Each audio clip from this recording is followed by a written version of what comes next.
and welcome back to my channel. Today's video will be my December wrap-up. So I read a total of 14 books in December, and one of them was a physical book. The rest were ebooks. I really didn't read a lot in December. I was just super busy in December, and honestly I didn't feel like reading, so I didn't read a lot, which I'm kind of bummed about because I was so close to hitting 300 books for the year. But I ended up at 295, which I'm still really happy about, but I do know like I could have hit 300 if I wasn't so lazy, but that's okay. I'm just gonna jump straight into the wrap-up.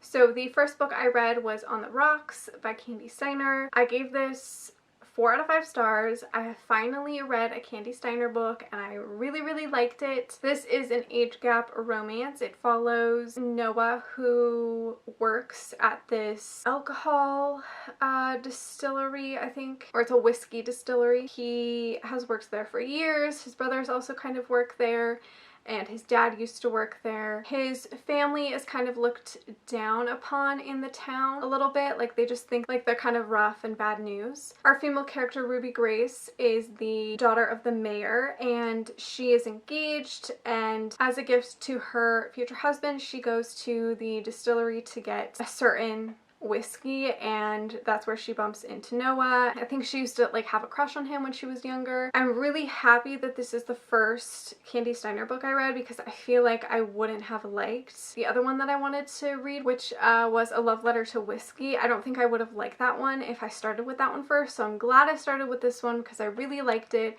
It was pretty lighthearted but also had its like heavy moments. I really liked both characters. I enjoyed the romance. I thought it was just a solid romance, and I definitely want to continue in this series and read more from this author. Then I read Best Man by Bikini Evans.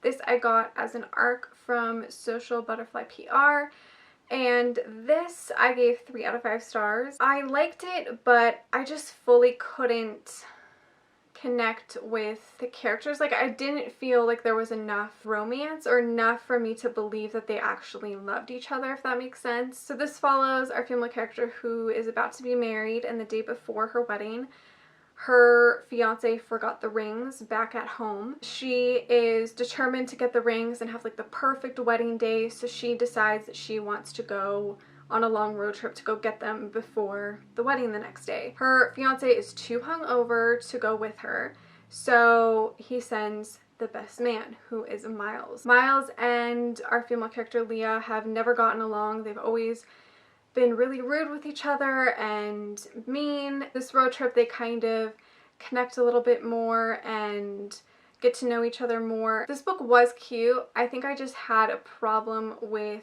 both of the male characters in this book. Obviously, her fiance is not a good guy, so I didn't really care, but it's like the female character didn't have a mind for herself, and so every time somebody would try to convince her to be like, you have to do this, you have to do this, like, you wanted this, you wanted this, and she would just listen to them instead of like listening to her own like gut feeling or like her own heart. She would like settle for things, and it just really annoyed me. So I don't know, I liked it and it was cute, but the characters weren't my favorite. Then I read Penny's Protector by Ruby Dixon. This is book 10 in the Ice Home series. This is another alien paranormal smutty book, and I gave it 4 out of 5 stars. I really liked this one. I think it's one of my favorite in the series so far. I liked it. Then I read Dirty Sexy Saint by Carly Phillips and Erica Wilde. I read this for my Passion Flick series, so I will link that video down below where I talk all about this book and the adaptation. I gave the book 3 out of 5 stars. It was a decent read. I couldn't really connect to either of the characters. I didn't really find the romance to be anything spectacular or different. It was just like a decent, basic romance, I guess. This follows Samantha, who kind of runs from her family a little bit. She comes from a rich family and they have a lot of things that they expect from her, and she kind of runs away from it all and ends up at this bar, and she meets our male character Clay, who is kind of famous for taking in strays, and she starts working at the bar. Again, a decent read, but nothing special. Then I read The Lineup by Megan Quinn. This I gave 3 out of 5 stars. I'm really disappointed with this book. I just didn't love it as much as I'd hoped. Book 1 and book 2 in this series I loved and gave both 4 stars, almost 5 stars. This one just didn't do it for me. I didn't like any of the characters, and I didn't like the romance. I just wasn't a fan of it. I think I just really didn't like the female character. She just always seemed like off to me for some reason. I don't know. I think maybe because she was just trying to hide how insecure she was or how she didn't want to get hurt, but it just, I don't know, she kind of bothered me, I guess. This follows Dottie, who works for her father's business. She's a very successful woman, and she donates a lot of money to charities, a lot. And she has always had this crush on Jackson from like college days, and she ends up accidentally donating money to his charity, which then wins her a date with him. She kind of plays it off and tries to hide her crush on him and doesn't want to go on the date with him, and he finds out that she used to have a huge crush on him, so he's kind of trying to pursue her. And in my opinion, like, it was a lot of back and forth, and I understand that she was trying to protect herself, but it just really annoyed me, and it felt like Jackson always tried harder than she did, and she was just never honest with him either. I didn't love it as much as I'd hoped. I thought this one was going to be like a 5-star, and it ended up being a 3-star for me. Then I read Stolen Lies by Kay Webster and Nikki Ash. This is book 2 in the Truth and Lies duology. This I gave 4 out of 5 stars. I really enjoyed this. I obviously can't really tell you much about this because it's a duology, so the first book is like a dark mafia romance. I didn't like the first half of the book, I would say, just because of the situation and what was happening, but I grew to love it more, and I'm so happy that that character got what they deserve. I want to say something, but it's kind of spoilery, but I knew the entire time about who the father was. Can I say that? It was pretty obvious. Like, if you remember in book 1, there were signs that, like, it was obvious who the dad was in book 2. I'm literally not making sense. If you haven't read the book, you probably have no idea what I'm talking about, but basically, I really liked it, and I think this is a solid dark mafia romance duology, and I highly recommend. Then I binged a duology, and that is the Landon and Shay duology by Brittany C. Cherry. So I read part 1, which I gave 5 out of 5 stars. I absolutely loved this. This was definitely one of my favorite reads of the entire year. This follows Shay and Landon, who have hated each other for years. They always bring out the worst in each other, and they just hate each other's guts. One night at this party, Landon is with a bunch of his guy friends, and they kind of make this stupid bet to make Shay fall in love with him before he falls in love with her first. Kind of gets in on the bet, and it's about them slowly falling in love, yet also hating each other's guts. And it was so good. It was so much heavier than I thought it was going to be. This book deals with mental illness and depression and self-harm. I just thought this was going to be like fun enemies to lovers, new adult romance, but it was way more than that. I honestly cried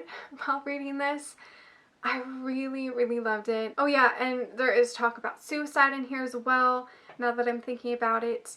Yeah, this book was just so much heavier than I thought it was going to be, but it was so emotional and so impactful. It was just like a perfect book, and it just dealt with everything really well. You could feel, like, I could feel the characters' emotions, and I could feel everything that was happening to them, and it was just so beautiful. I really loved this book. Like, I can't really gather my feelings on it because it was just that good that I feel like anything that I say doesn't do it justice, because it was just an amazing book. Then I read the sequel, which was part 2, And this one I gave 4 out of 5 stars. I still really loved it, but I definitely was annoyed with Landon throughout this book, especially towards the beginning. They both kind of went their separate ways, and this is about them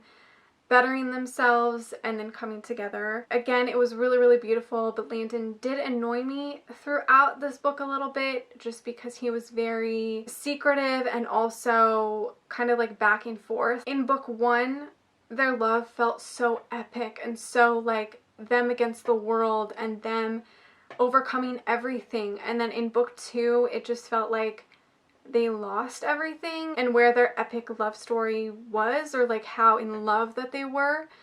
And even when they were kind of finally together, it just didn't feel as epic as it did in the first book, if that makes sense. So that's why I gave it 4 stars. I don't know, I feel like the second book definitely felt a little bit more rushed to kind of wrap everything up, and I feel like there was a little bit of like unanswered questions, especially with Landon and what he went through.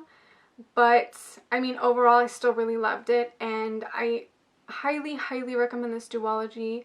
It is just so beautiful and I love it so much, and it's definitely a favorite of the year. Then I needed something a little bit light, so I read Baiting Him by Aurora Rose Reynolds. This is book 2 in the How to Catch an Alpha series. This actually comes out on the 14th of January. This I gave 4 stars, but it's more like a 3.5. It was really light, really fun, definitely something that I needed after reading such an emotional duology. Like, I definitely felt tired from reading Landon and Shay, so this was a really good break. So this follows Chrissy, who works at a bakery, and I think on a bachelorette night, she goes to this bar with her friends, and she meets the owner of the bar, Gaston, and he is super interested in her, but she doesn't really have time for guys. She's busy with her bakery, and he kind of chases after her. It's super cute,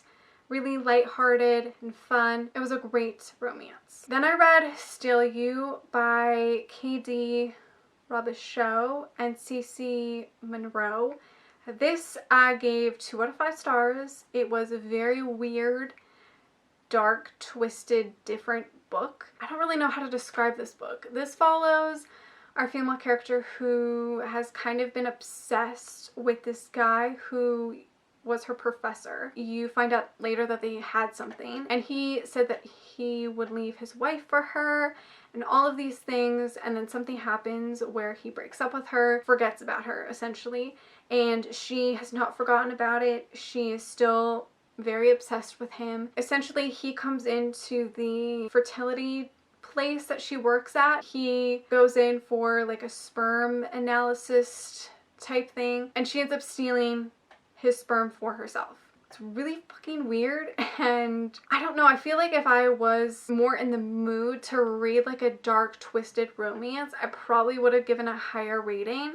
But honestly, it was super dramatic and just super, I don't know, like I don't even mind how twisted it was because I like dark romance. But I think our female character, I mean, she is pretty young, but she acted like she was like really young, like way too young. I don't know, I can't really gather my thoughts on this book, to be honest. Then I was kind of trying to read some really short, quick books because I thought like, oh, I'm gonna reach my reading goal.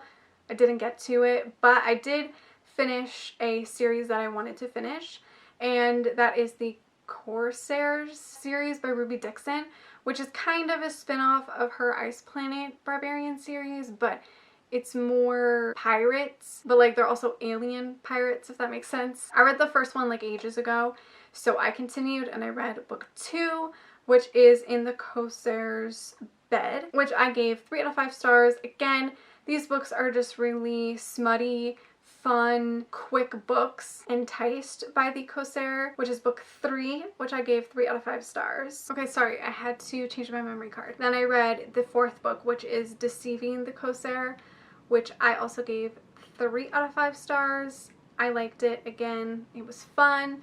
I do have to say that the more I read Ruby Dixon, the more I notice she writes really important topics, or like she really does deal with serious issues or serious things really, really well. Like especially lately in her Ice Planet Barbarian series or the Ice Home series, she's been writing a lot of more serious stuff like mental illness. She did write about sexual assault. In one of these, our female character is blind. I feel like she is like writing a lot of serious things but dealing with them really, really well, and also still having fun in her books and still making them super smutty and just a really fun time to read. So I really respect that. Yeah, I'm happy I finished this series. I don't think she's writing more in this series, but I am happy I finally finished it. And then the last book I read for December and for 2019. Well, technically I read Deceiving the Corsair last, but I wanted to talk about all of those first before I talk about this one. Then I read It's Not Over by Kaylee Ryan and Lacey Black, which I gave 3 out of 5 stars. It was a decent read, cute romance, but nothing that really stayed with me, honestly. This follows Gwen and Harrison, who have had trouble in their marriage, and Gwen has asked for divorce. They're both really in love with each other still, but their marriage has just struggled, and Gwen thinks he's not in love with her anymore and vice versa. But Harrison is still very much in love with her and he wants to fight for her, but he decides to give her what she wants, which is a divorce. And on the day of their divorce, they hook up kind of as a one last thing, and Gwen ends up pregnant, and it's about them falling back in love and trying to make it work for a second time. I thought it was cute, and I definitely love reading more romances where our characters are already together or are trying to work through their issues. I really like that in romance books. I like reading about characters who are already in love with each other, but they're dealing with other things, or, you know, they're trying to find their way back to each other. I personally really enjoy those type of romances, so I did enjoy this one, but it just didn't stick with me. So those were all 14 books that I read in December of 2019. Definitely my least read month, but honestly, I found a new favorite book, so it doesn't really matter. I'm happy about that. Let me know how many books you read in the month of December and which one was your favorite. Thank you so much for watching. Make sure to give this video a like, subscribe, follow me on all my other social media, and I will see you guys in my next one. Bye!